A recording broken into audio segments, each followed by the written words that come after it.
The Philippines is rapidly transforming into one of the world's most dynamic economies, with booming infrastructure, digital advancements, and retail growth creating a prime environment for global businesses and investors to thrive.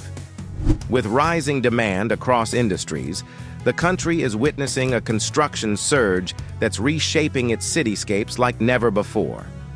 Manila, a sprawling urban hub with more skyscrapers than nearly any other city, ranking 11th worldwide, just behind Bangkok and Jakarta, still awaits a defining architectural marvel to truly set its skyline apart: a super tall skyscraper. High-rises have become the new norm across the Philippines, especially in major urban centers like Makati, Ortigas, Alabang, Cebu, and Davao. And the wave of development isn't confined to the big cities. It's moving outward, reaching provincial areas and expanding opportunity beyond the capital. In Metro Manila, the skyline has grown both out and up, driven by a robust private sector fueling real estate development throughout the region. This transformation of the Philippines' skyline is powered by strong economic fundamentals, creating an environment ripe for architectural ambition. Yet for local skyscraper enthusiasts, there's still a missing piece: a truly towering structure that would put the Philippines among the world's most iconic city skylines. Why hasn't the Philippines constructed a super tall landmark yet? The story of high-rise development began back in 1912 with the Manila Hotel, an 8-story structure that was the first modern high-rise in the country. This building marked the beginning of Manila's rapid urbanization, but it wasn't until 1996 that the Philippines saw its first true skyscraper, rising over 150 meters. Could a super tall skyscraper be the next step in the nation's architectural evolution? Back in the day, when the 44-story Pacific Plaza condo rose up on Ayala Avenue in Metro Manila, it signaled the start of something big in Filipino architecture. At the time, it was a striking addition to the skyline, but as years passed, newer and taller buildings began to steal the spotlight. The next big wave of high-rise construction took off in the 1970s, turning areas like Ortigas in Quezon City, Mandaluyong, and Pasig into booming growth hubs. Major investors like the Gokongwei Company helped shape these districts with bustling shopping malls, BPO centers, and manufacturing facilities popping up all around. Makati City, the beating heart of Metro Manila's financial scene, quickly became known for its towering buildings. Pegcor Tower held the title of the tallest building in the Philippines for a solid 18 years, standing proudly at 259 meters. Makati's skyline, which used to be filled with low-rise buildings from the 60s and 70s, took a huge leap upwards when height restrictions were eased in the 1990s. Developers seized the moment, building taller structures that tripled the space on the same land. Today, Makati's landscape has completely transformed, with skyscrapers reaching ever higher. Nowadays, most of the new high-rises in the Philippines stand around 45 stories tall, with some going up to 52. But all eyes are on Taguig, where Bonifacio Global City is leading an urban revolution. Once known as Fort Bonifacio, this area was privatized in 1992 and has since become a hub for cutting-edge development. Despite all these skyscrapers rising across the country, none had reached the 300-meter milestone until September 2008. That's when Taguig City announced plans for a towering 66-story skyscraper, set to surpass Pegcor Tower as the nation's tallest. With a final height of 318 meters, the Grand Hyatt Manila officially opened on January 23, 2018, proudly taking its place as the tallest structure in the Philippines.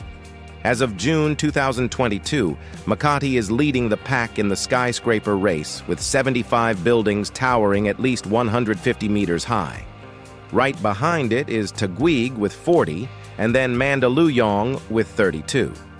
Topping the list is Taguig's Grand Hyatt Manila, standing tall at 318 meters, followed by Makati's Pegcor Tower at 258.6 meters, and Trump Tower, Manila, reaching 250.7 meters.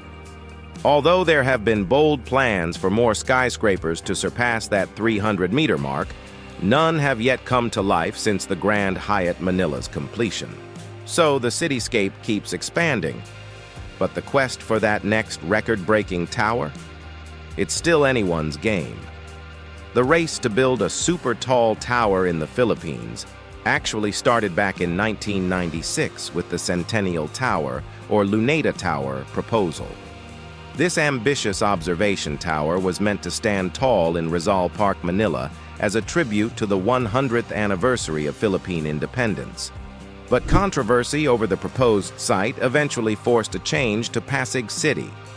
Envisioned to soar 390 meters high, about 100 stories, the Centennial Tower would have been nearly double the height of the Rufino Tower, which was Metro Manila's tallest building back then. The project, estimated to cost $200 million, or around 5.2 billion pesos, was to be built by the German firm Walter Bau AG, which optimistically announced that the tower could be ready by 1998. However, delays arose when the administration of President Fidel V. Ramos hesitated to greenlight the project, and backlash over the Rizal Park location led to a relocation attempt to a lot in Pasig City. Sadly, despite these adjustments, the towering dream of Centennial Tower was never realized. This became the first major letdown for Filipino skyscraper enthusiasts. But hope returned in the early 2000s with another ambitious proposal: Sky City. This 80-story skyscraper, planned for Mandaluyong City in a partnership between E. Guanzon Inc. and Sam Buena Realty Corporation, was designed to rise 335 meters high and claim the title as the Philippines' tallest building. The vision for this skyscraper was ambitious: a mix of hotel, office spaces, and residential units that would transform the skyline. But soon after the plan was announced, it hit a major roadblock. A homeowners association from the nearby upscale Green Hills East Village filed a lawsuit, bringing everything to a standstill.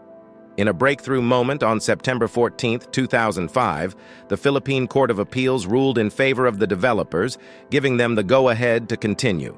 Yet by 2008, all that had materialized was a massive excavation site with no further progress in sight.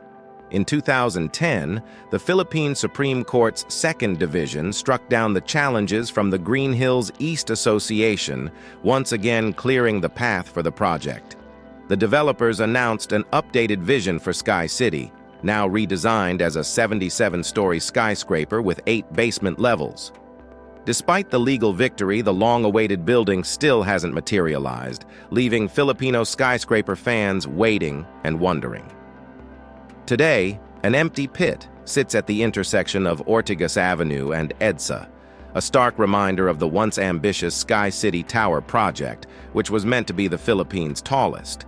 But that wasn't the only high-rise dream of the era. In the late 2000s, another jaw-dropping proposal surfaced: Pegcor Tower.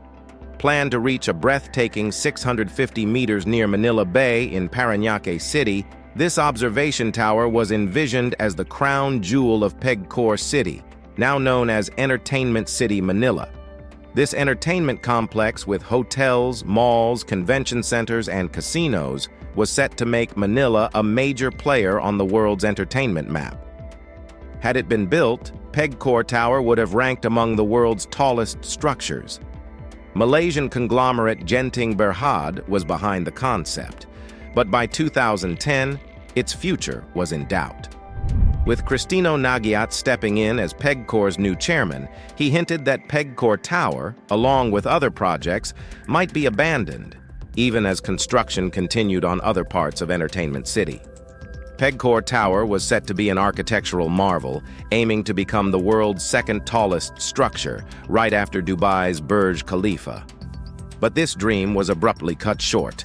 The tower's location near Manila International Airport raised serious concerns due to height restrictions, ultimately grounding the project. Although Pegcor Tower never made it to Manila's skyline, The entertainment city it was meant to crown has since blossomed with landmarks like Okada, Manila, keeping the area vibrant and full of life. Meanwhile, another grand vision emerged: the Philippine Diamond Tower, a broadcast and observation tower planned for the North Triangle area in Quezon City on the site of the former Manila Seedling Bank.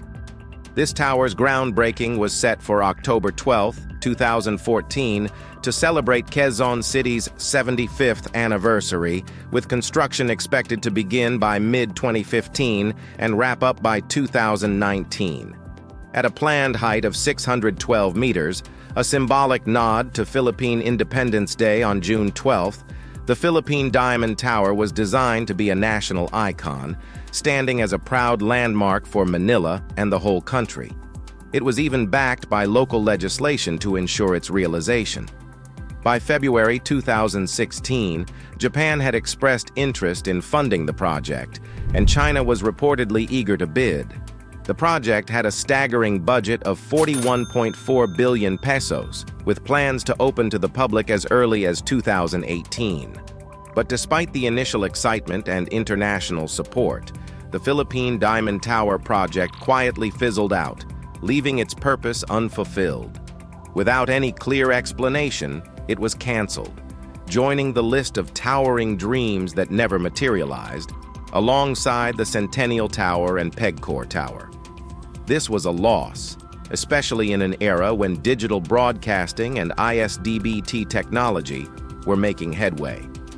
Another ambitious concept in Manila's ever-evolving skyline was the Icon Tower, proposed for Bonifacio Global City in Taguig. Originally designed to reach 308 meters, its height was later scaled down to 275 meters with 36 floors. Shaped like an elliptical cone, the Icon Tower aimed to minimize construction costs while enhancing stability against earthquakes and typhoons. The almost Gothic look, with arches and natural light-filled spaces, was meant to give the tower a striking silhouette. Social spaces, terraces, and atriums were thoughtfully woven into the design, promising a mix of functionality and elegance. The Icon Tower was expected to be completed by 2021, but its fate remains uncertain, leaving skyscraper enthusiasts to wonder if this vision will ever see the light of day. Beyond Manila, the vision for mega-tall towers continued to inspire, this time reaching Puerto Princesa, Palawan. In September 2018, the Puerto Princesa city government introduced the ambitious idea for the Princessa Tower, a towering 680-meter observation structure meant to stand as an international icon. Initially, the Santa Lucia Environmental Estate was considered as the location, with a potential alternate site in front of the city's new Green City Hall. Meanwhile, over in Mindanao, a private European backer proposed the SJS Maritime Empire Tower, an 88-floor skyscraper planned for Bislig City in Surigao del Sur. With a projected timeline of 5 years to completion, hopes were high. But like many other towering dreams, updates on its progress have since faded, casting doubt on its future.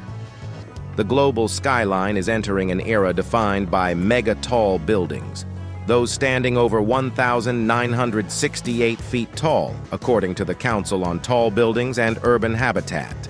Right now, there are only 3 of these giants: the Burj Khalifa in Dubai, reaching 2,717 feet, completed in 2010. The Shanghai Tower in China at 2,073 feet, finished in 2015, and the Mecca Royal Clock Tower in Saudi Arabia, standing at 1,972 feet, completed in 2015-2012. But by 2020, experts expected the number of megatall structures to more than double. Buildings like the Ping An Finance Center in Shenzhen, the Greenland Center in Wuhan, Merdeka, PNB 118 in Kuala Lumpur, and the Kingdom Tower in Jeddah were all under construction, each aiming to stretch the limits of architectural achievement. Across Southeast Asia, countries like Malaysia and Vietnam are racing to reach new heights, while the Philippines appears to be left in their wake. So why isn't the Philippines part of this skyscraper race? The answer lies in the country's unique geographical hurdles. The Philippines faces an average of 20 typhoons a year, with about 5 being particularly severe. Constructing supertall towers in such a storm-prone region is a massive gamble. On top of that, the Philippines is located along the Pacific Ring of Fire, making it highly susceptible to earthquakes. Metro Manila, the capital, sits dangerously close to a fault line, adding even more complexity to building these colossal towers. All these challenges make the idea of a mega-tall building in the Philippines not just ambitious, but downright daunting. While the vision for super-tall structures is alive and well, the realities of the country's location and climate make it a high-stakes endeavor that few are ready to tackle. Manila International Airport sits right in the heart of the capital's business districts, making height restrictions a serious hurdle for developers. And getting a permit? It's no easy feat. It's a lengthy, expensive, and tangled process. Just to get approval, builders have to go through 29 steps, which typically takes around 84 days. As an island nation, the Philippines leans heavily on international trade, while shipping costs for exports and imports are fairly reasonable. The actual time it takes to move goods is longer than the global norm. Metro Manila, the core of the country's politics and economy, has long struggled with chaotic urban planning. The city's notorious traffic snarls make it a tough spot for starting and running a business. And foreign investment? That's another tough challenge. In 2020, the Philippines ranked as the third most restrictive country in the OECD's Foreign Direct Investment Regulatory Restrictiveness Index out of 84 countries. On top of that, electricity costs here are some of the highest in Asia. Businesses are increasingly anxious about rising energy prices and potential power outages, especially as the summer heat rolls in. Studies show that electricity costs in the Philippines soar way above those of neighboring Southeast Asian countries, with rates for residential, commercial, and industrial power ranging between 25% and 87% higher. Corruption is yet another barrier.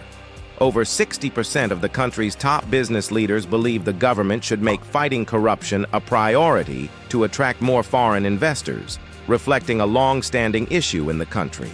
There's also a glaring infrastructure gap.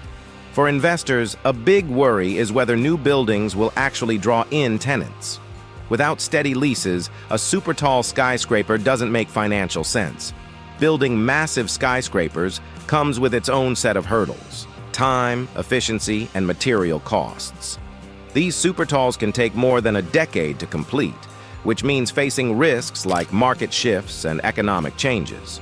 While towering skyscrapers look impressive and can shape a city's skyline, there are often better ways to drive growth and gain global attention than relying solely on high-rises.